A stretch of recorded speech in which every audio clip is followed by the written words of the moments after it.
Hi guys, my name is Tristan Ritchie and I'm the co-founder here at Scarab Offroad Technologies. Today we'll be filming the install video for our 3rd Gen 4Runner washer fluid relocation kit, and we'll be installing it on Carter Hansen's rig right here. Let's hop right in.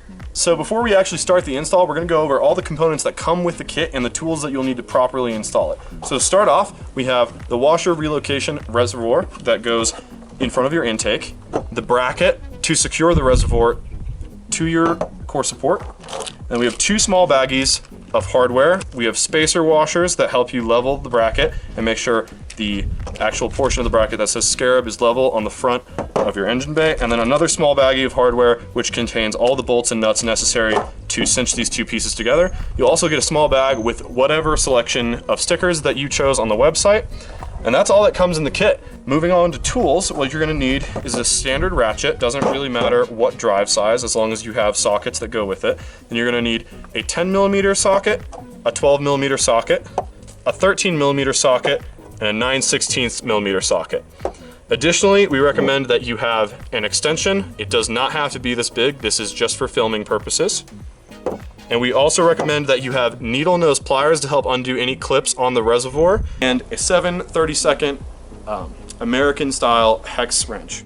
All right guys, so the first step to installing our kit is to actually drain your existing reservoir. To do that, super simple. You can do this with your hand, but we recommend that you use some needle nose pliers. All you do is come in underneath your bumper, and if you have your stock bumper on, it's gonna be a little harder to access this.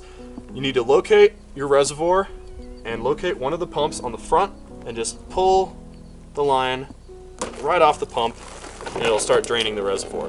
All right guys, so once you have your reservoir drained, the next step is going to be to disconnect your stock pumps. You will be reusing your stock pumps with our kit, and it will be keeping your rear window washer, whatever you want to call it, the sprayer, still active because it does utilize both of the kits on a 4Runner. If you have a Tacoma, it will only use one.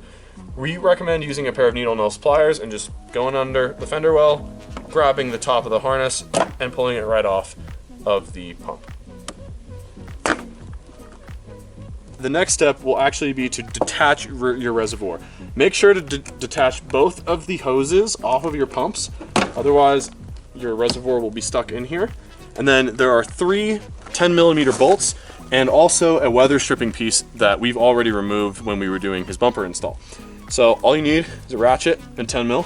You come in, hit this bolt, loosen that up, hit this bolt, loosen that up, and then there's a 3rd bolt that you can't really see above the weather stripping that you will also remove. All right, once you have those 3 bolts out, the only thing holding your reservoir in is actually this one tiny little clip that goes through the core support. All you have to do is lift the reservoir up and push this through the core support, and your reservoir should drop right out. Before we move on, we just wanted to mention, make sure that you absolutely do not throw out your stock pumps and the grommets that go into the reservoir. Although we will be trashing, essentially, this reservoir, you do need the pumps, the wiring, and the grommets off of it. So make sure to not throw these out. Moving on, you'll need your needle nose pliers again, and we're going to be removing the filler neck for the old reservoir. Just reach in right here, remove the clip with your needle nose pliers, and the filler neck raises right out of your engine bay. So the next step is to remove your stock airbox so that we can actually get the new reservoir in between your headlight and the airbox. Our kit is designed to work with retrofits, but there may be a little bit of finagling that you have to do with the wiring and the actual tubing for the reservoir to get it to work. To get the airbox out is pretty simple. There's 3 12mm bolts, and all you're going to need is a 12mm socket, an extension, and a ratchet. The location of these 3 bolts is there's one here on the front of the core support, one down beneath the passenger headlight, and one behind the airbox. We've already loosened these, but all you're going to do is take your 12mm and pop these bolts out, and then your airbox should be completely loose.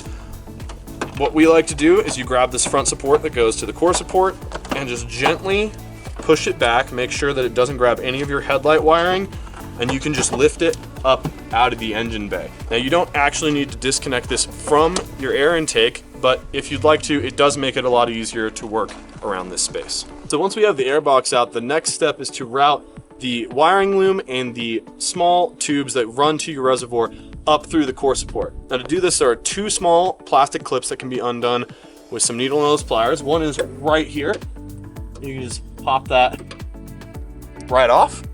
And then one is up behind your passenger headlight in your engine bay. This one's a little harder to get to, especially with the airbox out. So this is why we removed the airbox to work on anything. It's located right here. You can just grab that, twist it a little bit, and it pops right out. Then you're just going to gently pull these cables and the wiring loom up into your engine bay. All right, so the next step in the process will be to actually assemble your new reservoir. To start off, we're gonna take your old reservoir and we're gonna remove both grommets from the pumps and the pumps themselves along with the wiring. The wiring is super easy. There's just a small clip on the front that holds the wires to the reservoir. You can just pull that clip out a little bit, the wires come up. Then we recommend using needle nose pliers again. You can disconnect each of the wiring harness individually or leave them connected to the pumps and just gently work the pumps out of the reservoir. It doesn't matter which pump goes where, as long as they both go into the new reservoir. Both of your sprayers, your windshield, and your rear hatch will still work. Gently work those out. Then make sure to get these grommets. We do not supply new grommets, and if you do not put these grommets into the new reservoir, it will leak. So take your needle nose and just grab these grommets really quick. They pop right out. After that, we move over to the new reservoir. Your new reservoir will have 1 or 2 holes drilled in it, depending on if you ordered for a Tacoma or a 4Runner.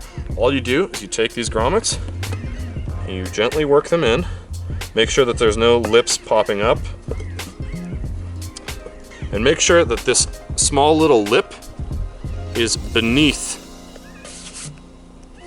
the surface of the reservoir. After you have your grommets installed into the new reservoir, the next step will be to mate the reservoir to the new bracket. The reservoir sits very simply up in the new bracket and it's secured using the hardware that we provided in one of the small baggies in the kit.